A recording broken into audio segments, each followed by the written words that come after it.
แต่แนวดีดังกวีเทียงไว้ผมไม่มีน้ำใดพอสมดีผู้มีมันพ่อแม่ผมนั้นเลยมาแต่ขัง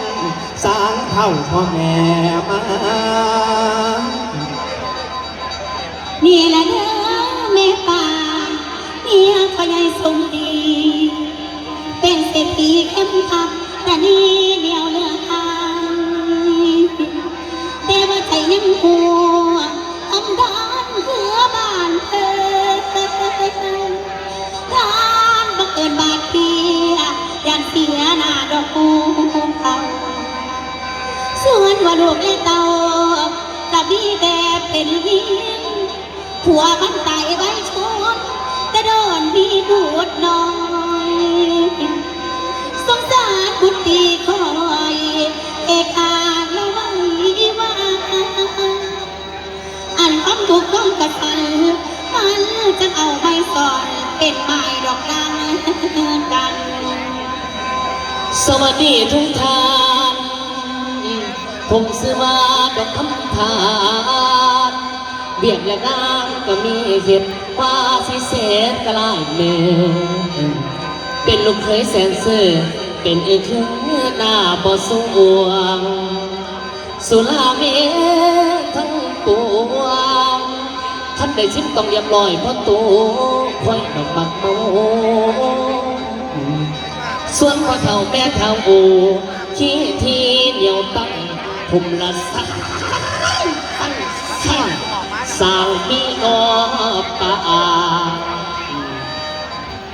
ผัวพันยาข้างอายพร้อมหักลายนักอายพี่มีพ่อโยกะสุขีถึงสิเมาสู้เมื่อตัวค่อยกะค่อยจาเอาผัวแล้วนอกแม่ป่าบ่อยากนายป่านีย้ำพันดีมีสติกะบอกการยังได้พอเป็นไฟเมียเป็นน้ำเจรจาเมาน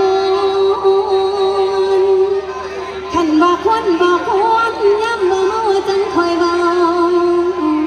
น้ำเจ้าจังแม่นแนว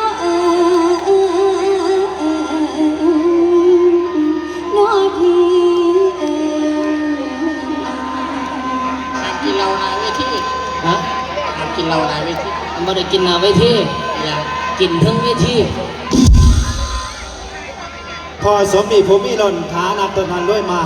ความลำบากอยากยงขอยพี่แท้แต่บ่หลายสุขสบายในห้องไม่แม่ตาเป็นเมียมิงลูกไม่แต่มันหญิงกี่แล้วนั้นเป็นแม่ใหม่ผัวตายแล้วเอามันส่วนพี่ดอนเอ้ยฉันเด็กก็คือแมวแววตาเป็นเศรษฐีคนนี้หูดอกทัวบานแววตานี่มีผู้ใดบ่หูว่าเป็นเศรษฐีอย่างนี้ได้จบลูกฝ่านี่เศรษฐีผู้นี้มีแต่ความสุขแต่สมือนี่อุกอังประเทศไหลเว้ยก็อุกอังน่ะแล้วมีลูกก็คือจีแล้วนะมีหลานน้อยก็คือเป่งฤดีแล้วก็หลานที่เก็บมาเลี้ยงอีกตั้งหลายคนเบิ่งดูมีความสุขใสเหลือเกินแต่ว่ามันผิดตัดกูมองเดียวฟังไหนแม่อีจีแล้วนั่นนี่มันเอาผัวบ่ถูกเป็นจังไหนแม่ผัวไม่เนี่ยผิดตัดกูหลายซื้อก็ซื้อแบบคำผ่าแม่แถมทุกงานปากของสแตงถ้าเราเมาไปอย่างเวียนกันนั่นมันก็ไม่เคยขาดเคยแต่งจังเสียงกูบอกให้มึงป๋ามึงกับป๋าจังเสียกี่จีนั่นกันป๋ามาแล้วแม่จ๋าลูกนะป๋าบ่ได้ดอกแม่ไอ้คำพานั่นแม่เล่าสิขี่เราเมาอย่าซ้ำใดนั่นลูกก็ฮักของลูกแม่และอีกอย่างแม่เราก็บ่เคยสั่งความเดือดร้อนให้ผู้ใดดอกแม่แล้วมันก็สั่งความเดือดร้อนให้มึงมันสั่งความเดือดร้อนให้กูแม่ยุ่งไปแน่เพราะว่านี่มันเป็นเส้นเราจะไปตายเด้อตายแล้วกูเป็นตั้งใจเบิดแล้วเขาเอาพวกกูเลยไอ้แม่เป็นไหนมาอย่างนี้เจ้าเห็นบ่บอดท่านเนี่ยนั่นแหละปัดหูออกกับหูเขาอะไรมันดีกว่ากันนี่นะถูกว่ามันเขาเลยบักปอมเอ้ยเมาแต่สากแรกจะมึงกระดาษมันไม่ได้สากแรกมันเมาอยู่ งคุณ เข้าอีกเข้าอีก อีเลน ในบทในบท ในบทเนาะแม่ อีหยัง เจ้าไม่จะไหนก็ว่าตื่นขึ้นมายังมือเช้านี่ก็จมไม่ค่อยแล้วก็ว่าเนาะฮะ